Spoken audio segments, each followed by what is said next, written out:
Malachi Martin. Father Martin has been advisor to two popes. And you know what? This evening I'm going to do something a little different for a specific reason, and I'm going to allow Father Martin to kind of tell us, I guess, what he's been doing all his life. We'll sort of ask him to describe for us where he's been, what he's done, and what lies ahead. Because for this man, obviously, quite a bit. Here he is, Father Malachi Martin. Father?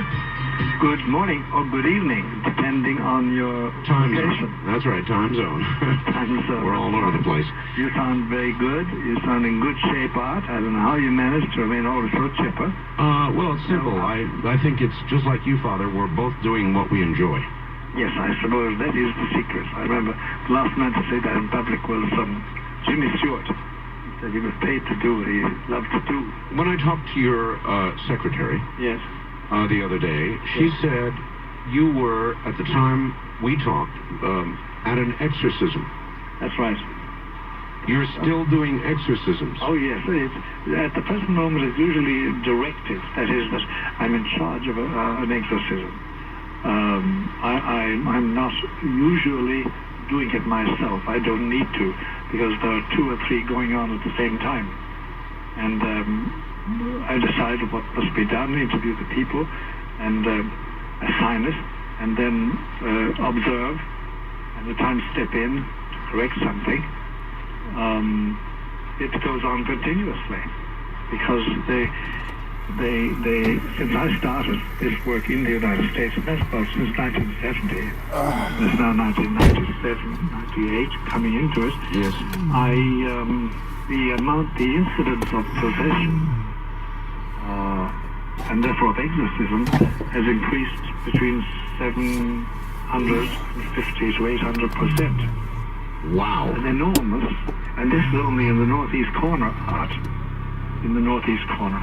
The increases, and then the amount of covens that have sprung up, genuine coven, yes, is enormous. When you say coven, would that be, for example, Wicca? Yes, there are Wicca coven. And these are... coven is a general term for a group of people.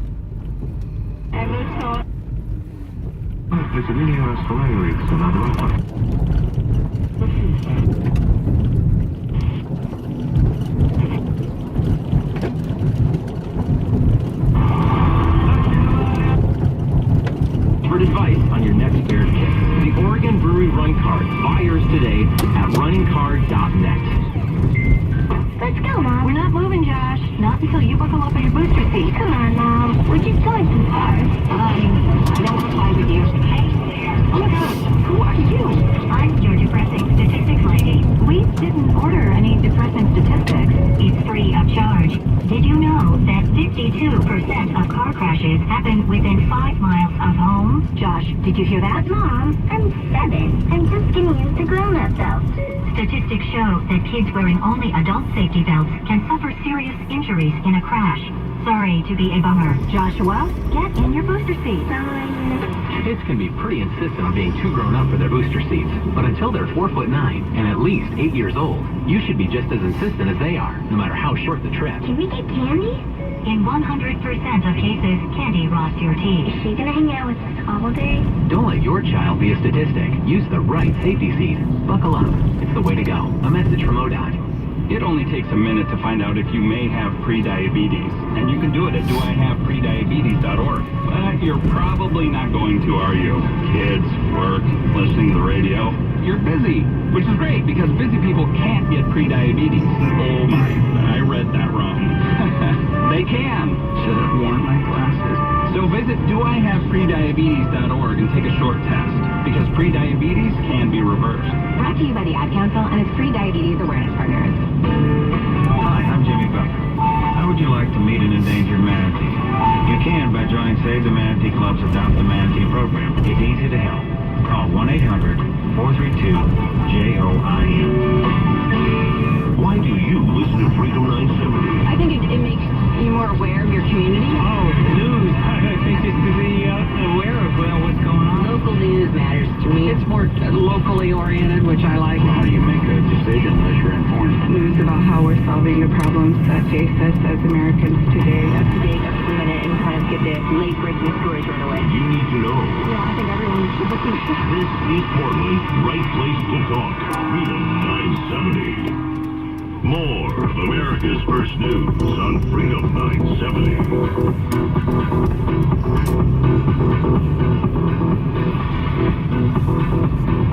No need to wait to find out what's happening. You're listening to America's First News with Matt Ray. Good Friday morning. America's First News continues on this 20th day of April. Well, the NBA playoffs continue, but basketball seemed trivial to the Spurs and a lot of the league yesterday following the death of Aaron Popovich. The Spurs, of course, competed best they could Thursday night, just not enough against Golden State again. Let's bring in our regular guest. Galen Cricky joins us this morning, one half of Cricky's Corner. You can catch Cricky's Corner each Tuesday and Friday here on America's First News, and they air Sunday night, 9 p.m. on the TalkStream Live Network. Hey, Galen, how you doing on this Friday morning? Good, Matt. Good morning to you, buddy. And thanks for joining us. We appreciate it. The death of Aaron Popovich, that really ricocheted through the entire league yesterday. She had an undisclosed illness, well, some people knew that, but the death was really unexpected. Yeah, it was strange how that wasn't reported at all. He obviously was very sick. But you got to give Popovich credit. You can tell how much of a basketball guy he is. You know, he didn't let anyone really know about it. But you can just see all the all-stars around the league, Kevin Durant, Wade, all these different guys really felt for Popovich, you know, in tweets and whatnot, you know, expressing sympathy. He's a very popular guy with the players in the NBA, not so much with the reporters. Well, I know Steve Kerr said, look, it takes a special person to deal with Greg Popovich, and she always, Aaron Popovich always said, you know, what are you doing? Why are you treating him like that? She would kind of put him in his place when he would do that. So this series is pretty much over. Do the Spurs win? The Spurs are done. Yeah, I mean, their chance to win one game in the series was last night using that Popovich incentive was played for the coach and his dead wife. And it didn't work. They just don't have enough talent. I don't know why the Spurs made the playoffs. I'm trying to figure that one out. The Denver Nuggets should have made the playoffs. They would have done far better. They had better players. It's a testament to Popovich for getting them in there without Kawhi Leonard. But they just don't belong here. I mean, the Warriors just had the easiest time. They're up 3-0 now. But the Warriors did get some bad news last night. Kevin Durant rolled his ankle again. And he says it's all right, but it's not great for a 6'11 guy to keep turning his ankle. And Steph Curry, his original prognosis with his knee injury was 4 to 6 weeks. Now it's like 6+ weeks. It got extended. He likely won't play in round 2. That's what I'm starting to hear. Yeah. Well, let's, I don't want to look too much ahead of round 2, but you've got the Pelicans versus Blazers, game 3. Pelicans lead 2-0. What are we looking at? Yeah, the Pelicans, without a doubt, the New Orleans Pelicans have been the surprise team of this playoffs. They've taken a commanding 3-0 lead on the Portland Trail Blazers. This Blazers team, and I was guilty of this too, we all thought these guys were NBA Finals caliber a month ago. And what's the problem with them? The Pelicans backcourt, Rajon Rondo, he's like 35 years old now, and Drew Holiday has completely outplayed the best backcourt in basketball. C.J. McCollum and Damian Lillard on the Blazers, they've completely outplayed them in 3 straight games. And then another problem for the Blazers is this Nikola Mirotic.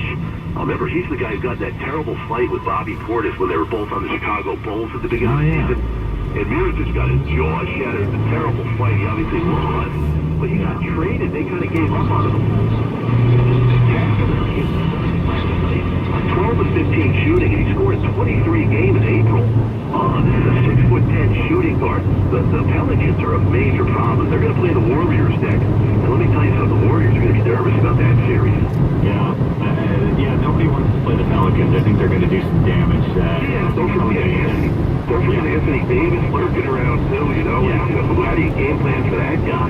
Yeah, we were kind of going back and forth last night. I told you they remind me of the old the Grizzlies team with Zebo on and Zach Randolph. Nobody wanted to play them going into the playoffs. The best series, in my opinion, right now, you've got Sixers and Miami Heat. Sixers went up again in this series last night, but man, they up until the end there, about the fourth quarter, it looked like it could go either way.